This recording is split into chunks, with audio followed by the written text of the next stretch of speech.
Assalamualaikum warahmatullahi wabarakatuh. Halo semuanya teman-teman, selamat malam. Selamat datang kembali di channel kesayangan kita, channel Lilo Extreme, dan masih bersama saya Lilo. Dimanapun teman-teman berada, semoga teman-teman selalu dalam keadaan sehat walafiat tanpa kekurangan satu apapun. Amin amin ya robbal alamin.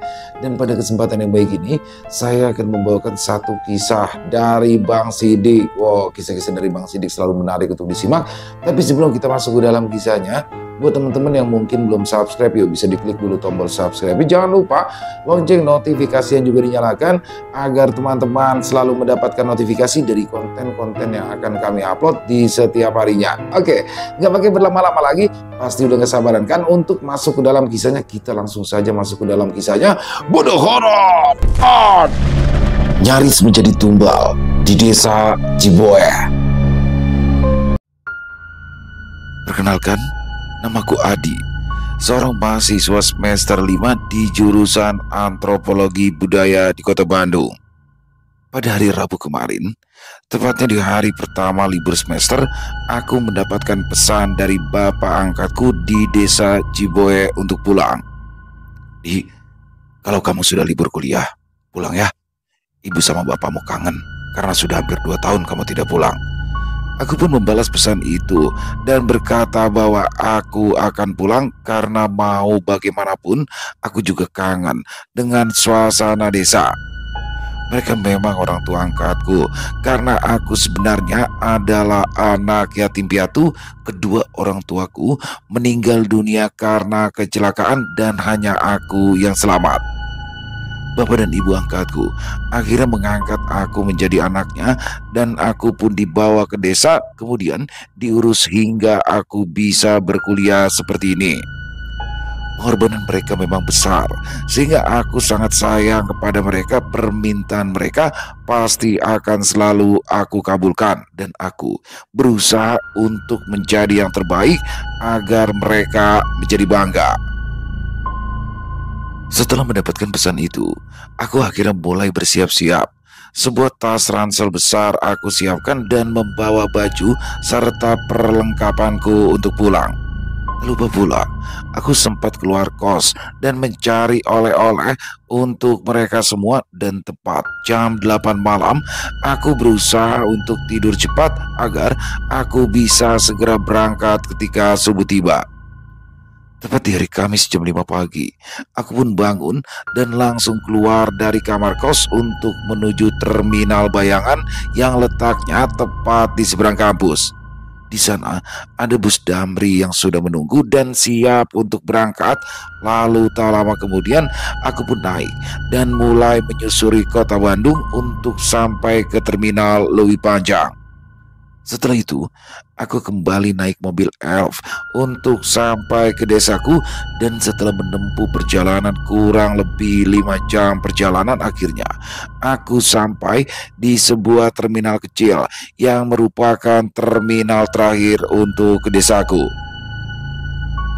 Aku sempat beristirahat di sebuah warung yang ada di terminal itu. Di sana, para tukang ojek mencoba untuk menawarkan jasanya, dan ketika aku berkata bahwa aku akan pergi ke desa Ciboe, mimik-mimik mereka tiba-tiba saja berubah. Mereka pun secara perlahan mundur dan meninggalkanku sendirian di sana. Aku sebenarnya tahu bahwa para tukang ojek ini tidak mengantar siapapun orang yang ingin pergi ke desa Ciboe. Jalan begitu terjal, lalu tanjakan yang curam membuat mereka kapok untuk pergi ke sana, sehingga mereka memilih mundur dan tidak menawarkan lagi jasanya kepadaku.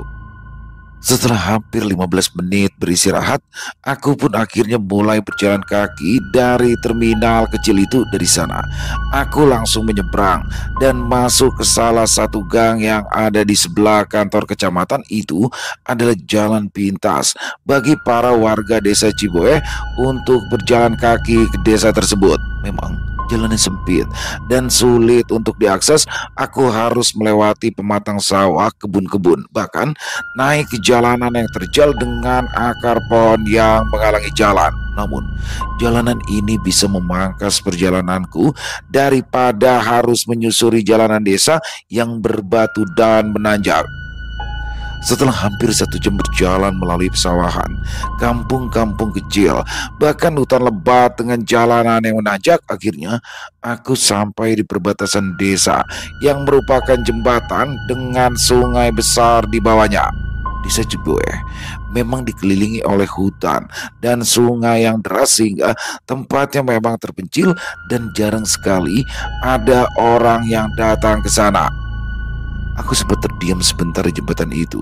Pemandangannya nampak masih sama dengan 2 tahun lalu ketika aku pergi ke kota untuk kuliah. Namun, sepertinya desa ini nampak lebih sunyi dari apa yang aku ketahui karena di sana tidak ada manusia yang terlihat. Bahkan, tidak ada para warga yang biasanya memancing di sungai yang ada di depanku ini. Aku pun akhirnya kembali berjalan. Angin dingin khas pegunungan seketika langsung menyambutku dengan sinar matahari yang mulai turun ke ufuk barat. Aku sempat melihat jam di tanganku dan di sana waktu sudah menunjukkan jam 3 sore sehingga aku harus segera sampai ke rumah agar aku tidak kemalaman di jalan. Aneh, memang desa ini seperti ini dari dulu atau memang perasaanku aja ya bahwa nggak ada orang sama sekali. Gumamku ketika berjalan di jalanan desa. Aku seperti merasakan sesuatu yang aneh di desa itu. Aku tidak menemukan satupun warga desa ketika aku masuk ke dalam sana. Apa mungkin mereka masih di kebun atau di sawah ya? Tapi kalau memang masih di kebun atau di sawah, kenapa tidak ada satupun orang di sini? Bahkan anak-anak dan hewan ternak pun juga nggak kelihatan. Aku menghela nafas panjang, seperti ada sesuatu yang aneh di sini. Semua orang seolah menghilang. Bahkan warung-warung yang seharusnya buka pun mendadak tutup pada saat itu. Aku yang berjalan di sana pada awalnya tidak bereaksi apa-apa terhadap sepinya desa ini karena mau bagaimanapun desa ini memang sepi, tapi tidak sampai tidak ada manusia sama sekali. Aku pun akhirnya melanjutkan perjalananku dan setelah hampir 15 menit berjalan di sana, akhirnya aku sampai di rumah kedua orang tuaku. Rumah kedua orang tua angkatku tampak berbeda dari rumah-rumah yang lain sehingga aku bisa melihatnya dari kejauhan. Mereka berdua seperti orang kaya di desa ini. Pekerjaan mereka sebagai bandar sayur membuat mereka memiliki kekayaan berlebih dibandingkan dengan para warga lain yang berprofesi sebagai petani. Selain itu, mereka juga adalah orang yang dihormati. Meskipun dengan kekayaan mereka, kedua orang tua angkatku hidupnya tidaklah sempurna karena tidak bisa mempunyai anak, sehingga mereka mengangkatku menjadi anaknya pada saat itu. Aku pun berhenti sejenak di rumah kedua orang tua angkatku. Pintu gerbangnya nampak terbuka, namun suasananya masih sepi. Biasanya jam segini halaman rumah tampak ramai dengan orang-orang yang sedang mengepak sayuran untuk mereka jual ke pasar induk yang ada di kota. Namun sekarang tampak berbeda. Tidak ada satupun dari mereka yang terlihat. Bahkan 3 mobil pengangkat sayuran milik kedua orang tuaku nampak tidak ada dan menghilang tak kemana. Aku pun sempat berteriak memanggil mereka di depan rumah, namun tidak ada jawaban. Dan ketika aku membuka pintu rumah, loh, kok nggak dikunci? Pak, Bu, aku pun memanggil mereka, namun masih tidak ada jawaban. Seluruh rumah itu nampak kosong dan tidak ada terlihat keberadaan mereka berdua. Aku sempat menghubungi mereka berdua dengan handphone yang aku bawa, namun mereka berdua tidak mengangkat teleponku. Bahkan pesan yang aku kirimkan pun belum dibalas. Ada apa ini ya? Aku menjadi bingung terhadap semua ini karena baru kali ini aku merasakan hal aneh ketika aku pulang. Aku pun masuk ke dalam rumah. Dan tak lama, tepat ketika aku melewati ruang tamu, aku melihat sesuatu yang menempel di dekat televisi. Aku pun mendekat secara perlahan, dan itu adalah sebuah pesan yang ditulis di sobekan kertas pada saat itu. Maaf Di, Ibu sama Bapak tidak bisa menyambut kamu pulang karena anaknya Pak Camat sedang hajatan. Jadi kita semua mengantarkannya kemarin malam bersama para warga desa di sini. Paling nanti kita baru bisa pulang ketika hari Jumat atau Sabtu karena Pak Camat menikahkan anaknya ke tempat yang agak jauh sehingga kita harus menginap selama di jalan. Di sana, aku baru mengerti kenapa para warga seolah menghilang. Rupanya mereka sedang mengantarkan anaknya Pak Camat yang sedang menikah. Pantesan satu desa kosong. Aku langsung menghela nafas panjang dan duduk di kursi yang ada di rumah. Setelah membaca kertas tersebut, aku akhirnya menyimpannya dan mulai beristirahat. Tidak ada yang aku lakukan hingga maghrib menjelang, dan setelah waktu mulai berganti malam, aku mulai menyalakan seluruh lampu rumah dan mulai duduk sambil menonton televisi yang ada di ruangan tengah. Aku sempat keluar rumah pada malam itu dan desa terlihat gelap gulita, tidak ada satupun lampu rumah yang menyala. Jalan setapak yang biasanya diterangi oleh lampu tiang listrik dan rumah-rumah warga kini hitam pekat, bahkan jembatan yang menjadi perbatasan desa pun tidak terlihat saking gelapnya suasana di desa ini. Aku berdiri selama beberapa menit dan di sana aku pun tidak mendengar suara jangkrik atau hewan malam yang biasanya nyaring ketika malam tiba. Yang ada hanyalah langit luas dengan hamparan bintang-bintang, sesuatu yang tidak pernah aku dapatkan selama di kota besar. Aku merasa tenang meskipun aku sendirian di desa karena pemandangan di atas sana terasa menyenangkan. Lupa, aku kan sedang masak air buat bikin mie, kataku yang tiba-tiba teringat. Aku teringat bahwa aku sedang memasak mie di dapur. Seketika aku membalikkan tubuhku dan berlari ke dapur yang letaknya berada di belakang rumah. Di dapur, aku mulai memasak mie dan menyeduh kopi untuk menghangatkan badan. Lalu setelah itu aku kembali ke ruangan tengah untuk menyantap makanan itu sambil menonton televisi yang ada di sana.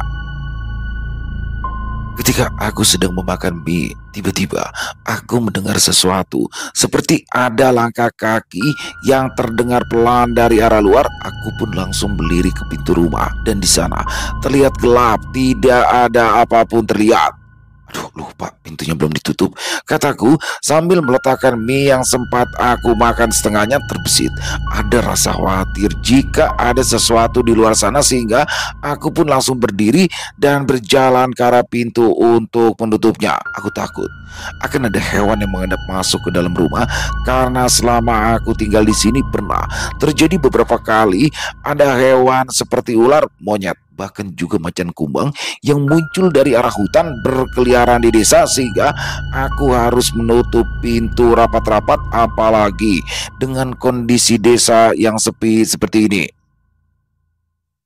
Setelah selesai menutup pintu depan, aku pun kembali ke ruang tengah. Namun ketika aku ingin duduk dan mengambil lagi mie yang belum sempat aku habiskan, tiba-tiba saja srek, terdengar suara kain yang diseret pelan di dekat jendela. Suaranya terdengar jelas dan lambat, sehingga aku langsung menoleh kembali ke arah jendela rumah yang letaknya berada di dekat pintu. Gorden tipis berwarna merah dengan motif bangau berwarna putih itu perlahan-lahan terbuka sendiri, seolah-olah ada tangan tipis dari luar yang menariknya. Aku tahu jendela itu tertutup rapat dan rasanya tidak mungkin ada yang menariknya dari luar. Aku pun langsung berdiri ke seluruh rumah, namun tidak ada apapun di sana, sehingga aku pun langsung berjalan kembali ke arah jendela secara perlahan dan waspada atas apa yang terjadi di dalam rumah pada malam itu. Aku sebenarnya tidak berani untuk mendekat, tapi aku lebih takut melihat suasana malam yang gelap di luar sana, sehingga aku lebih memilih untuk menutup kembali gorden itu agar aku merasa aman di dalam rumah. Ketika sampai di jendela, aku terdiam sejenak. Dadaku entah mengapa terasa sesak, jantungku mulai berdetak lebih kencang dari biasanya. Namun ternyata tepat ketika aku menutup gorden jendela itu, tiba-tiba saja brak, pintu depan yang tadi tertutup rapat tiba-tiba kembali terbuka. Bersamaan dengan itu, sebuah angin dingin dari luar langsung masuk ke seluruh ruangan. Angin itu sangat kuat, bahkan lampu yang menyala di dalam rumah tampak tampak redup dan mati selama beberapa kali sebelum akhirnya menyala normal kembali. Hal itu tentu saja membuatku langsung menoleh ke arah pintu itu, dan tak lama ketika aku mendekat dan ingin menutup pintu tersebut, tiba-tiba saja aku melihat sebuah bayangan dari jalanan desa yang gelap. Posturnya nampak tegak dan diam seperti sedang menatapku dari sana. Sosoknya nampak sangat tinggi karena melebihi pagar yang mengelilingi rumahku pada saat itu. Dan bukan hanya itu saja, rambutnya terlihat terlalu panjang dan aku hanya bisa melihat samar bentuknya karena tidak ada cahaya sedikit pun di luar sana. Aku sempat melihatnya selama beberapa detik, dan ketika dia sadar bahwa aku sedang melihatnya, sosok itu tiba-tiba menghilang begitu saja seolah-olah ditelan kegelapan yang ada di depan rumah. Tanpa pikir panjang, aku pun langsung menutup pintu. Bahkan aku secara tidak sadar membantingnya, kemudian mengunci pintu dengan rapat. Aku bahkan mengganjal pintu itu dengan kursi kayu agar tidak ada siapapun yang bisa masuk rumah ini. Jujur, wajahku langsung berubah pucat. Ketika tadi aku melihat sosok itu, ada rasa takut yang aku rasakan karena aku kini sendirian di desa ini. Aku yang sedikit panik langsung kembali ke jendela, memastikan semuanya tertutup rapat. Lalu dengan tangan yang bergetar, aku langsung kembali ke ruangan tengah. Lalu tak lama aku duduk dan mencoba menenangkan diriku atas apa yang terjadi di rumah itu. Aku langsung mengeraskan volume TV, berharap suara TV akan menenangkan perasaanku yang sedikit ketakutan pada saat itu. Aku mencoba mengatur nafas, melihat sekeliling rumah, dan memastikan bahwa aku aman di dalam rumah. Ini pasti karena aku sendirian di desa ini nih. Jadi wajar kalau ada yang kayak gitu. Apalagi sekarang malam Jumat. Aku menghela nafas panjang. Aku sudah terlalu takut berdiam diri di ruangan tengah sehingga aku memutuskan untuk beristirahat. Aku pun akhirnya berdiri kembali dan mulai berjalan ke arah kamar. Lampu tengah rumah sengaja tidak aku matikan karena aku takut terjadi sesuatu lagi apabila lampu rumah dimatikan ketika aku ke dalam kamar. Bahkan mie yang baru aku makan setengah pun aku tinggalkan di ruang tengah karena aku yang sudah tidak merasa lapar lagi ketika aku mengalami hal yang aneh dengan pintu dan gorden jendela yang terbuka sendiri. Dengan sedikit tergesa-gesa, aku langsung menutup pintu kamarku, membiarkan televisi masih menyala di ruang tengah, dan mulai berbaring di atas kasur. Aku berharap aku bisa segera terlelap tidur dan aku bisa kembali bangun ketika pagi menjelang sehingga aku tidak lagi ketakutan atas apa yang terjadi pada malam ini. Sekitar pukul 11 malam, aku tiba-tiba terbangun lagi. Entah mengapa, di belakang rumah terdengar suara bergemuruh seperti pohon-pohon yang bergetar dan daun-daun yang berjatuhan. Suaranya benar-benar menggema, bahkan terdengar begitu keras sehingga aku langsung membuka mata. Saking kerasnya suara itu, suaranya bisa mengalahkan suara televisi yang masih menyala di ruang tengah. Dan hal itu diperparah dengan dinding kamar yang bergetar dengan pelan. Aku mulai panik karena aku takut akan terjadi gempa. Dengan kepala yang masih pusing karena terbangun mendadak, aku langsung keluar dari dalam kamar. Namun secara tiba-tiba, tepat ketika aku sampai di ruangan tengah, kenapa suaranya nggak kedengeran lagi? Gumamku. Suara gemuruh keras itu mendadak berhenti, bahkan getaran yang aku rasakan di dinding kamar mendadak menghilang. Entah apa yang terjadi di rumah ini, namun suasana kembali tenang dan hanya suara televisi saja yang terdengar dengan pelan. Aku pun langsung berdiri ke arah pintu depan, dan ternyata pintu itu sudah terbuka kembali. Bahkan gorden yang sempat aku tutup tadi kembali terbuka dan jendelanya juga terbuka dengan lebar. Kenapa bisa kebuka lagi? Kan tadi udah dikunci. Suasana rumah di sini semakin aneh. Aku hanya bisa terdiam beberapa saat sambil melihat sekeliling rumah yang nampak menyeramkan. Aku takut atas apa yang sudah aku lihat. Namun di satu sisi aku juga penasaran kenapa bisa pintu itu terbuka kembali. Aku melangkah pelan dan tak lama kemudian prang, tubuhku menyenggol kursi yang berada di ruang tengah, dan hal itu membuat mie yang belum sempat aku habiskan terjatuh ke bawah dan mangkoknya pecah seketika. Tapi ada sesuatu yang aneh di sana, karena ketika mangkok itu jatuh dan belah, tidak ada mie yang tersisa di sana. Bahkan kopi yang baru aku minum sedikit pun kini habis tak bersisa. Sebenarnya ada apa ini? Gumamku yang semakin bingung dengan keadaan rumah. Aku tidak tahu apa yang terjadi dengan rumah ini. Aku yang sedikit panik mulai membuka handphone dan mencoba untuk menghubungi kedua orang tua angkatku. Tapi ketika aku mencoba untuk menghubunginya, mereka tidak mengangkat teleponku. Bahkan pesanku tidak ia baca. Pada saat itu rasa takut mulai menjalar ke seluruh tubuh. Pikiranku kacau. Aku tidak tahu harus berbuat apa sekarang. Dan ketika aku sedang berpikir seperti itu, tiba-tiba saja televisi yang menyala di ruang tengah mendadak mati. Dan hal itu disusul dengan lampu rumah yang tiba-tiba berkedip dan mati beberapa kali. Aku semakin panik, rasa takutku semakin besar, tubuhku tiba-tiba berkeringat dingin. Aku benar-benar tidak tahu apakah ini mimpi atau kenyataan, karena semuanya begitu menyeramkan dan aku tidak tahu kenapa aku mengalami hal ini ketika aku sedang sendirian di dalam rumah. Aku langsung berlari kembali ke pintu rumah, mencoba untuk menutup lagi pintunya dan menguncinya. Begitu pula dengan gorden yang terbuka. Aku mencoba untuk menutup jendela dan menutup gordennya, namun tepat ketika aku ingin menggeser tirai gorden itu, aku melihat sesuatu yang aneh di luar sana. Kondisi desa yang gelap gulita itu kini mulai berkabut, dan hal itu adalah hal yang tidak biasa karena jarang sekali ada kabut di desa ini. Kabut itu nampak berbeda, bentuknya seperti asap pekat yang tebal dan menggulung di luar rumah.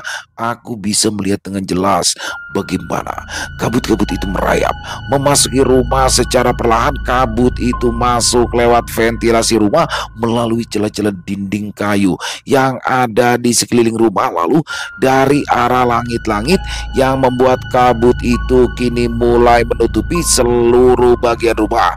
Ketika kabut itu menutupi rumah, seketika suhu di dalam rumah turun drastis. Tubuhku seperti membeku dan aku mulai menggigil. Aku sempat melihat beberapa bayangan di depan pagar berdiri menatap ke arah rumah. Wajah mereka tampak tidak terlihat, namun bentuk-bentuknya seperti manusia.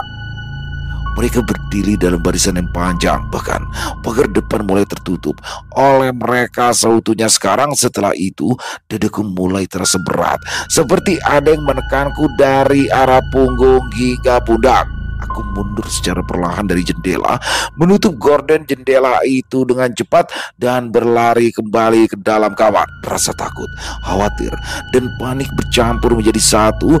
Dan tak lama setelah itu, ketika aku masuk ke dalam kamar, tepat ketika aku menutup pintu kamar untuk menyelamatkan diri dari segala keanehan yang aku rasakan pada saat itu, secara tiba-tiba lampu yang menyala di seluruh rumah tiba-tiba saja padam. Dan hal itu membuatku semakin panik atas kondisi yang sedang aku alami sekarang. Tok tok tok tok tok tok, terdengar suara ketukan dari arah belakang, tepatnya dari arah dapur. Ketukan itu seperti seseorang yang sedang mengetuk dinding kayu dari arah luar.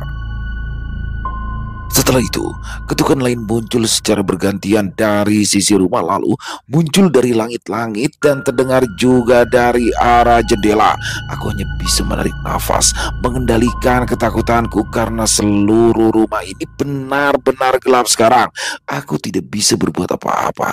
Aku hanya berjalan perlahan keluar rumah dan menyusuri dinding sambil berusaha untuk tidak mengeluarkan suara yang bisa mengundang mereka semua. Tiba-tiba saja, tepat dari arah kamar di belakangku, terdengar suara yang berat dan juga dalam. Suara itu seperti bukan dari tenggorokan manusia, dan dia seperti memanggilku dari dalam sana. Adik, seketika tubuhku membeku. Aku langsung berdiri ke arah kamar. Namun, aku tidak bisa melihat apapun karena tidak ada cahaya sama sekali di sini. Suara itu benar-benar seperti bukan suara dari manusia. Suaranya sangat serak, berat, dan hal itu benar-benar menakutkan. Aku ingin menjerit dan berteriak, namun entah mengapa suaraku seperti tertahan di tenggorokan. Yang bisa aku lakukan sekarang hanyalah melangkah maju dan menjauh dari kamar agar aku bisa keluar dari rumah ini dan melarikan diri hingga aku bisa menemukan tempat yang aman. Tepat ketika aku berpikir seperti itu, tiba-tiba saja televisi yang tadi mati mendadak menyala kembali. Hal itu tentu saja membuat seluruh ruangan kembali terlihat jelas sehingga aku tidak terjebak lagi di dalam kegelapan. Namun ada sesuatu yang lain ketika televisi itu menyala. Siaran yang tadi terlihat mendadak buram, bahkan suaranya tidak jelas. Dan bukan hanya itu saja, tepat di depan televisi itu ada sesuatu yang berdiri di sana. Tubuhnya menutupi sebagian cahaya televisi dan hal itu membuatku langsung merinding dengan tubuhku yang bergetar dengan hebat. Sosok itu hanya berdiri diam, namun tiba-tiba dia seperti membuka mulutnya dan berkata, "Kamu sudah datang dan siap dijemput malam ini." Aku tidak mengerti apa maksud dari perkataannya, namun suara yang tadi aku dengar di dalam kamar rupanya adalah suara darinya. Dia memiringkan kepalanya, menatapku dengan tatapan yang tajam, dan secara perlahan wujud bayangan itu berubah menjadi sesuatu yang mengerikan. Dia adalah sosok wanita berambut panjang dengan rambut-rambutnya yang lepek dan menutupi wajah. Pakaiannya berwarna putih dengan banyak bercak darah dan juga compang-camping. Di balik rambut yang lepek itu terlihat salah satu matanya yang putih melotot lebar ke arahku. Matanya tidak memiliki kelopak dan tidak memiliki pupil, hanya bola mata yang putih menyala sehingga membuatnya sangat menyeramkan.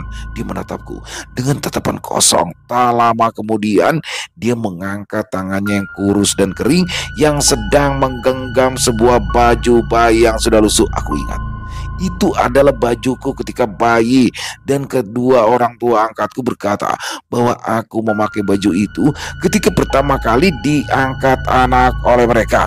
Aku semakin kebingungan. Kenapa dia memegang baju bayiku? Apa yang sebenarnya terjadi di rumah ini? Sosok itu tiba-tiba saja melayang, lalu secara perlahan mendekat ke arahku sambil berkata kembali, "Kamu harus kembali karena sekarang sudah waktunya diserahkan." Suaranya benar-benar berat, seperti keluar dari makhluk yang tenggelam dalam lumpur, dan hal itu membuatku semakin ketakutan. Tidak ada waktu untuk berpikir di saat-saat seperti ini.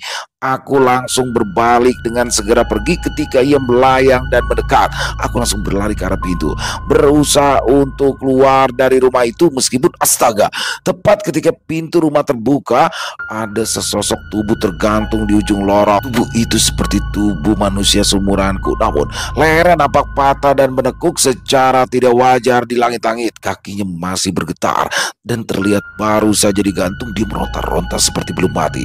Dan ketika aku berada di bawahnya, ketika pintu rumah itu terbuka, brak! Tubuh itu tiba-tiba jatuh, kepalanya terbentur lantai hingga berdarah. Aku hanya bisa menggelengkan kepala dan terus berlari keluar dari halaman rumah. Aku benar-benar tidak mengerti apa sebenarnya yang terjadi di rumah ini dan kenapa dia membawa baju bayiku.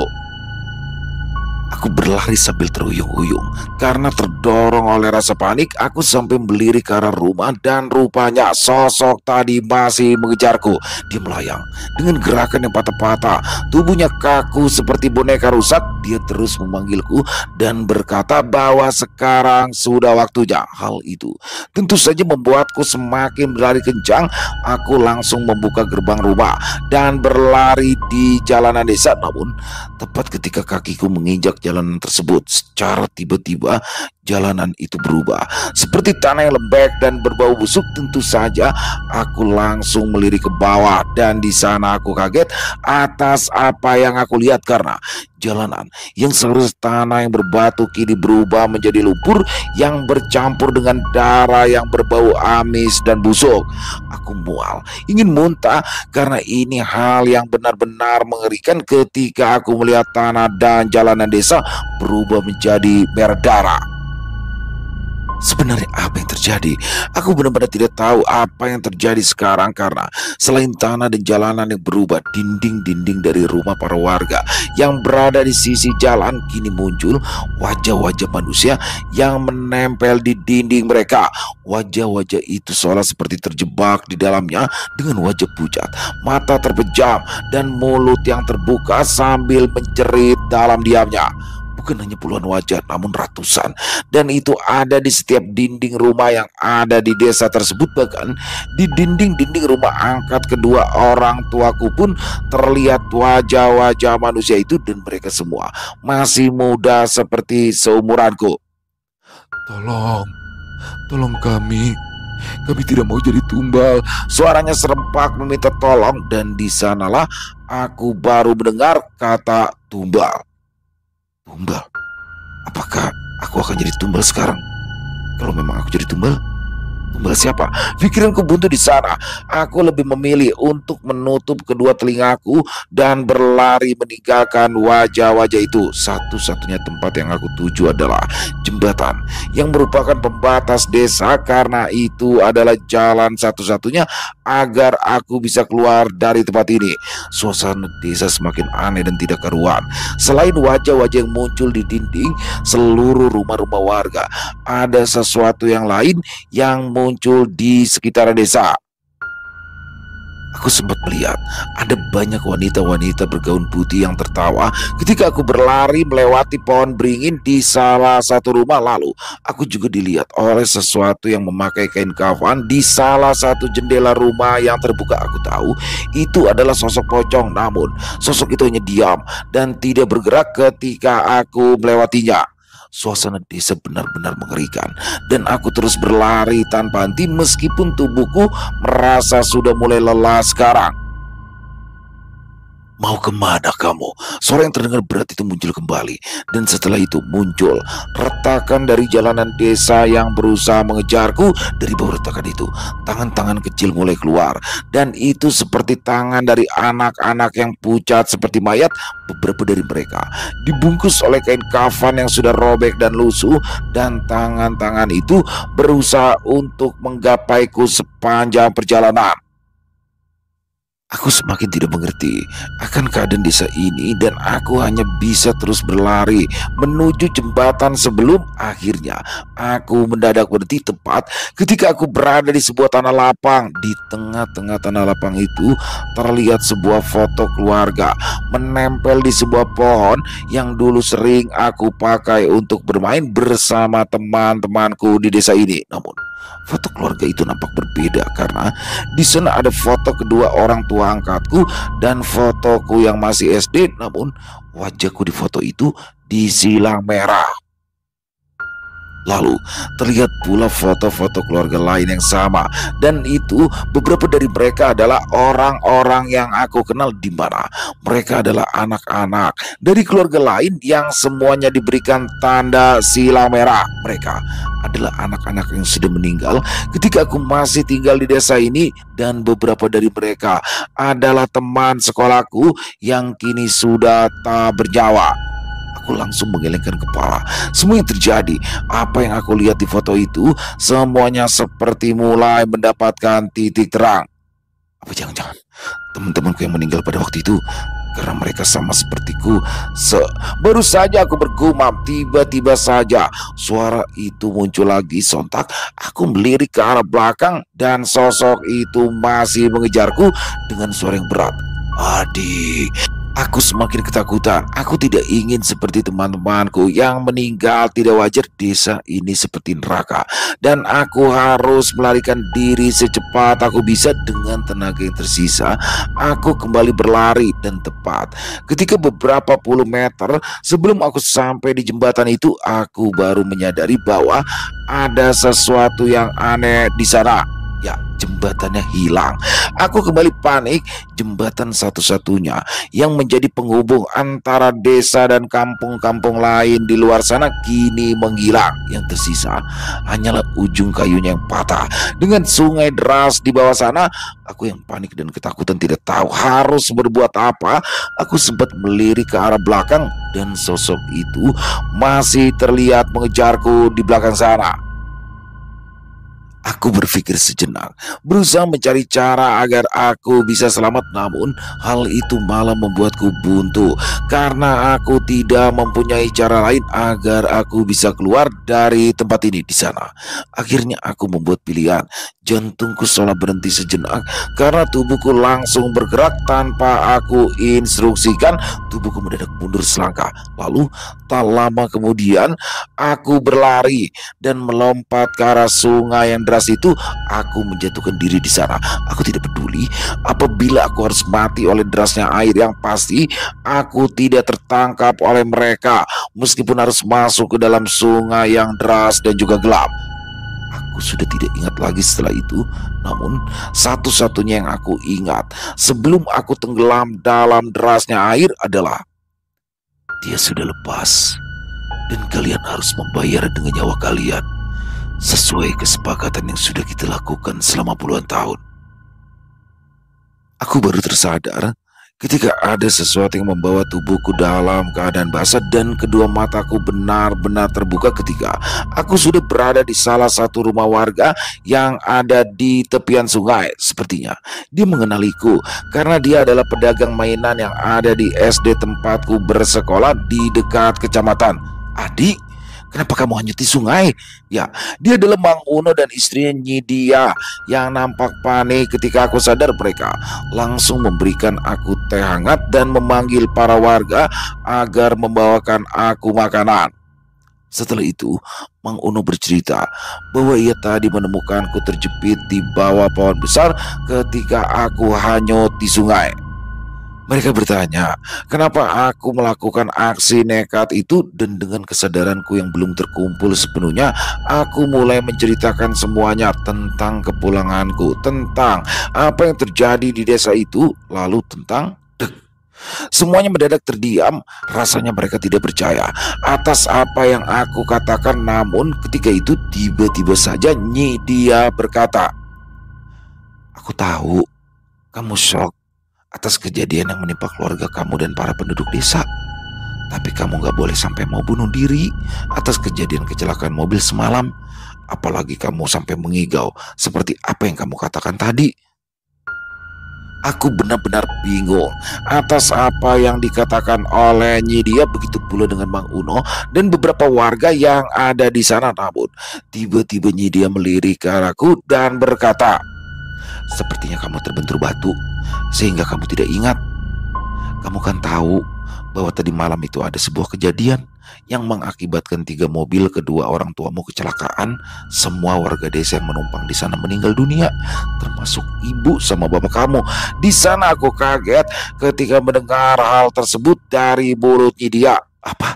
kataku dengan nada yang kaget. Semua orang di sana terdiam, bahkan Mang Uno sekalipun. Mereka seperti memikirkan kejadian yang terjadi pada saat itu dan semua orang seperti enggan untuk membicarakannya. Akhirnya Mang Uno menyarankan aku untuk beristirahat terlebih dulu. Bahkan dia menawarkan baju serta celananya untuk aku pakai karena baju dan celanaku nampak basah. Aku tidak bisa menghubungi siapapun karena handphoneku hanyut dan menghilang tak kemana. Namun Mang Uno berkata, "Sudah, kamu gak usah khawatir. Saya tahu kamu masih shock atas apa yang terjadi. Saking shocknya sampai kamu berhalusinasi lalu menjeburkan diri ke sungai." Mang Uno berjanji akan mengantarkan aku kembali ke desa dan akan meminta bantuan Pak Camat untuk menenangkan kondisiku yang terguncang. Aku beberapa kali berkata bahwa aku tidak tahu akan hal itu dan aku pun tidak tahu tentang kejadian kecelakaan yang terjadi semalam. Aku juga berkata bahwa apa yang terjadi semalam di desa itu adalah kenyataan dan aku tidak berbohong. Namun semua orang tidak percaya. Dia berkata bahwa aku tidak perlu berkata lagi apapun karena tubuhku yang masih terguncang. Kemudian aku disarankan untuk beristirahat di sana sebelum nanti Pak Camat datang dengan para petugasnya. Para petugas dari kecamatan akhirnya datang ketika sore tiba. Dia membawa dokter dari puskesmas dan berkata bahwa mungkin saja aku syok dengan apa yang terjadi terhadap warga desa. Beberapa kali aku menolak pernyataan itu dan aku tidak tahu akan kejadian kecelakaan itu. Bahkan aku berkata bahwa aku baru saja pulang kemarin ke desa dari kota dan tidak tahu bahwa mereka mengalami kecelakaan ketika pulang dari hajatan. Para petugas itu berusaha menenangkanku dan mereka berkata bahwa aku tidak usah khawatir. Setelah semuanya selesai di rumah sakit, seluruh warga termasuk kedua anggota keluarga angkatku akan dipulangkan dan dimakamkan, sehingga dia meminta kepada Mang Uno untuk menyiapkan kamar bagiku di malam ini karena kemungkinan para jasad itu akan datang esok hari. Aku masih bingung dengan keadaan ini. Pulang ke desa, diteror oleh makhluk hingga aku jatuh ke sungai dan di pagi hari para warga desa meninggal semua. Apa yang sebenarnya terjadi? Aku kembali bertanya kepada Mang Uno, apakah tidak ada yang selamat dari kejadian itu? Dia berkata bahwa sebenarnya ada 2 orang yang selamat, yaitu 2 warga yang bukan warga desa Ciboe. Sungguh aneh memang. 2 warga itu ikut dalam rombongan, namun mereka selamat. Bahkan mereka seperti terlempar keluar ketika kecelakaan itu terjadi, sehingga tubuh mereka tidak terhimpit oleh badan mobil dan meninggal seketika. Namun semua warga Ciboe seperti terjebak di dalam mobil itu dan mereka semua meninggal dunia, termasuk orang tua angkatku.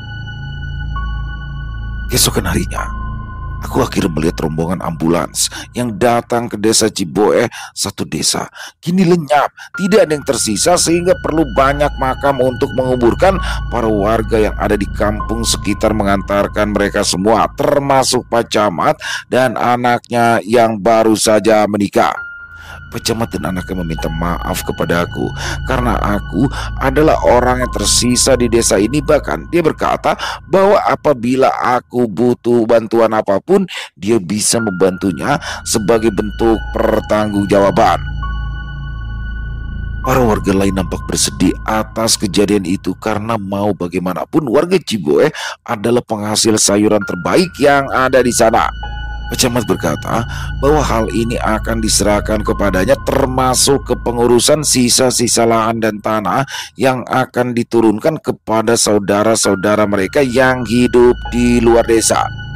Aku juga hanya bisa melihat mereka dimakamkan, dan aku juga tidak bisa melakukan hal lain, termasuk mempunyai hak terhadap tanah bekas peninggalan kedua orang tua angkatku. Mau bagaimanapun, mereka bukan orang tua asliku, dan aku tidaklah berhak atas rumah dan tanah yang mereka tinggalkan. Apalagi aku masih trauma atas apa yang terjadi semalam, dan hal itu membuatku trauma. Setelah kedua orang tuaku dimakamkan, Pak Camat memanggilku, lalu ia berkata, "Jasad kedua orang tua kamu memegang ini ketika mereka ditemukan meninggal, dan saya yakin ini adalah milikmu." Dia memberikan sesuatu padaku, dan hal itu membuatku syok karena ternyata benda yang ia berikan padaku adalah baju bayi yang kemarin aku lihat ketika makhluk itu mengejarku. Aku tidak tahu kenapa ini terjadi, namun sepertinya apa yang terjadi semalam, lalu kejadian tentang kecelakaan yang mengakibatkan seluruh warga desa meninggal, semua itu saling berhubungan. Selesai. Wow, luar biasa kisah dari Bang Sidik. Ngeri banget, horornya dapet banget. Walaupun cuma cerita 1 malam, tapi bener-bener mencekam banget ya. Itu dia nyaris jadi tumbal ya. Dan di sini kalau saya lihat berarti keluarganya atau orang tua angkatnya yang ingin menumbalkan dia untuk menjadi tumbal, entah untuk pesugihan, tapi kayaknya pesugihan mungkin ya di sini. Tapi karena gagal, karena dia nekat melompat ke sungai yang cukup tinggi, nah di situ dia tos-tosan tuh ya, udahlah, selesai. Tapi ternyata bisa selamat, dan hal itulah yang akhirnya menjadi orang satu desa itu selesai dengan cara kecelakaan dalam perjalanan. Luar biasa kisahnya. Terima kasih Bang Sidik atas kisahnya yang luar biasa. Ditunggu lagi kisah-kisah selanjutnya. Semoga kisah barusan bisa menghibur teman-teman semua ya, para pecinta penikmat horor misteri, lebih khususnya lagi kepada para subscriber dari channel Ilo Extreme. Buat yang suka dengan videonya bisa diklik tombol like-nya, tombol jempolnya ya. Boleh juga dong dibantu di-share ya link videonya ini ke teman-teman yang lain agar juga ikut merasa terhibur. Buat yang punya komentar lain, yang punya pendapat lain tentang kisah barusan, bisa menuliskannya di dalam kolom komentar ataupun hanya sekedar saling menyapa. Insya Allah kami akan menjawabnya satu persatu. Dan sekali lagi buat teman-teman yang mungkin belum subscribe, yuk bisa diklik tombol subscribe. Jangan lupa lonceng notifikasinya dinyalakan agar teman-teman selalu mendapatkan notifikasi dari konten-konten yang akan kami upload di setiap harinya. Dan untuk channel Ilo Extreme kami upload setiap hari, setiap malam jam 7 malam waktu Indonesia bagian Barat. Oh iya, buat teman-teman yang mungkin punya kisah horor misteri ya, yang mungkin berkenan untuk dibawakan di channel kami, silakan bisa mengirimkannya ke nomor telepon kami yang ada di bawah sini, dan bebas ya, kirimannya boleh dalam bentuk tulisan, boleh dalam bentuk rekaman suara, senyamannya teman-teman aja. Buat teman-teman yang sudah mengirimkan kisah, kami ucapkan terima kasih. Di akhir kata, saya Ilo mengucapkan permohonan maaf apabila mungkin dalam pembawaan kisahnya ada kata-kata saya yang salah ataupun ada kata-kata saya mungkin yang kurang berkenan. Saya mohon dibukakan pintu maaf yang seluas-luasnya. Sampai berjumpa lagi di konten-konten kami selanjutnya yang pasti tidak kalah ngerinya, pasti tidak kalah seramnya. Masih bersama saya Ilo di channel Ilo Extreme. Salam sehat, sukses selalu untuk kita semua. Wassalamualaikum warahmatullahi wabarakatuh.